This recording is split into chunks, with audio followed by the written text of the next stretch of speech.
What position? Jonah Chong, Iolani, quarterback. How tall are you know? Like I'm 6 feet. 5'11" and a half. In the morning I'm a good 6 feet. How much you weigh now? 165 pounds. And last year you were I was like maybe 5'11", like 150 pounds barely. 150? Yeah. And you weigh what now? Like 165. Hang on.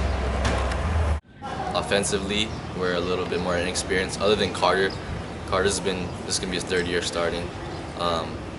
We have a couple seniors that are receivers that they didn't get in the game as much, but all our receivers are all working really hard. We've been all getting like extra reps.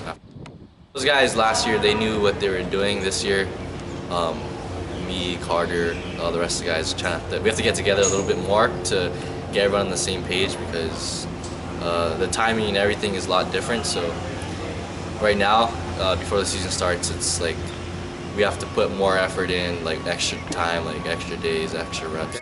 I mean, before practice, we get like some throws in, and then we try one time on the weekend and before practice. Other than practices, probably over 20 times. Yeah. It's been more recently than it was in the springtime because everyone else is doing other sports. And, Who's a sleeper? I mean, I guess you could say Koi Chikawa. He played a little bit last year, but I mean, other than Carter, he's the next guy. But I mean, slot all of our or outside slot. But like all of our receivers, they're all working really hard. Like we got Wilo Emmanuel, Noah Gowdy. There's a few other slots. We're definitely a smaller group of receivers, but there are number-wise or size-wise? Both actually. What? That's impossible. Yeah. But they got speed. Yeah, they got and hands. they're working really hard. I think that's the main thing. With inexperience, like they want to get better. For us, it's like as a quarterback in our system at Iolani, it's like we don't go to the guy who we think is the best fit for whatever the play is. We just go through our progression. So whoever's open. Everyone has, all our receivers, they all have to be ready at any given time. That's why like your best guys might have like just 2 or 3 catches, but then the other guys step up. Yeah, it just really depends on what the defense is doing, you know, what we're calling. And then they have to worry about that guy, then the next game is someone else. Right, so it really helps that when everyone's ready that we can go to any guy at any given time. That's what any offense wants to do, is like not turn over the ball as much as possible. I mean, just keeping our possessions, and I think the biggest thing for us or for any offense is ending the drive with a kick. Whether it's a punt or a field goal or extra point, that's the biggest thing. We don't want to end with a turnover.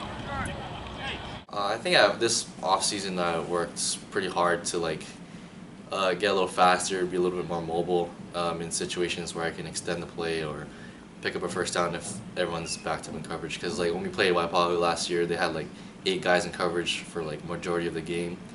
So for the quarterback to like help get more yards if everyone's covered, that can help and open up the passing and the running as well. We're gonna be the smallest team in the whole state, I think. Really? Even compared to D2s? I'd say it would be pretty down low there for size-wise, but for our team, we have the biggest competitors and most hardworking players, and Coach Wendell just instills discipline in us, so that's what's gonna help us be successful this year, I think. So Coach Lane is still the OC. Yeah. What does he say? What's the one thing he says the most that sticks in your head? Just taking what they give me, going through my progression. That's the biggest thing, going through my progression. Whether it's like a short 3-yard pass or if I have to move on to the next level. Does he get intense? He can if I try to get greedy with my progressions. Yeah. All right, man. Thanks very much. Yeah, appreciate it.